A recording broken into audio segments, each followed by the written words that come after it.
Good morning সবাইকে। আজকে হলো সেপ্টেম্বর 1 তারিখ, নতুন মাস শুরু। তো এখন বাজে হচ্ছে সকাল 7টা। দেখেন 7টা বাজে কত রোদ উঠে গেছে। আর এটা হচ্ছে ড্রাগন ফল গাছ। আমি এটা অনলাইন থেকে এনেছিলাম, তো এটাকে লাগাবো সে প্রস্তুতি চলতেছে। এই যেখানে আমার আব্বা মাটি মিক্সড করছে। তো আমি যে ভাইয়াটার কাছ থেকে ড্রাগন ফল গাছটা নিয়েছিলাম, সে আমাকে বলেছিল যে 50 ভাগ মাটি আর 30 ভাগ বালু আর 20 ভাগ হচ্ছে গোবর সার মাটি, এগুলো দিতে হবে। তো তাই জন্য সব মানে তার কথা মতোই প্রস্তুত করা হয়েছে। আর উনি একটা সার দিতে বলেছিল, ডিপি সার না কি যেন বলে, ওই সারটা আমি পাই নাই, তো দিতে পারি নাই। আর এখানে এগুলো সার মাটি অনেক।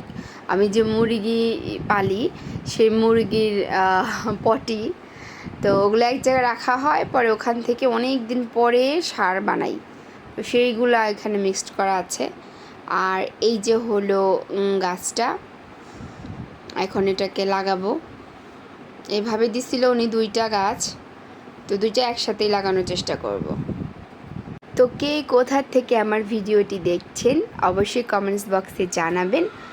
আর ভালো লাগলে লাইক করবেন, শেয়ার করতে তো অবশ্যই ভুলবেন না।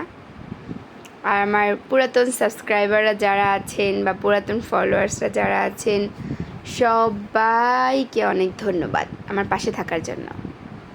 এই যে আমার মা গাছটি লাগাচ্ছে, 2টা গাছই। এটার পরিচর্যা কিভাবে করতে হয় আমি জানি না। যদি আমার ফ্রেন্ডের লিস্টে বা আমার সাবস্ক্রাইবারে কেউ থেকে থাকেন, তাহলে আমাকে জানায়েন যে এইটা কিভাবে পরিচর্যা করে এই ড্রাগন ফল গাছটা। এখন এটাকে একটু পানি দিয়ে দিব। লাগানো হয়ে গেছে। এমনি তো মাটিটা ভেজা, পানি দিতে হয় কিনা আমি জানি না, তারপরেও দিচ্ছে মা।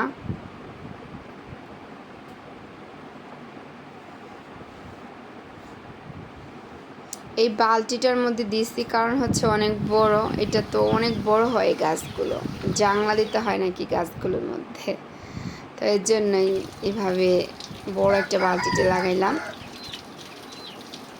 তো যারা তখন কষ্ট করে ভিডিওটি দেখলেন তাদেরকে অসংখ্য ধন্যবাদ। আল্লাহ হাফেজ।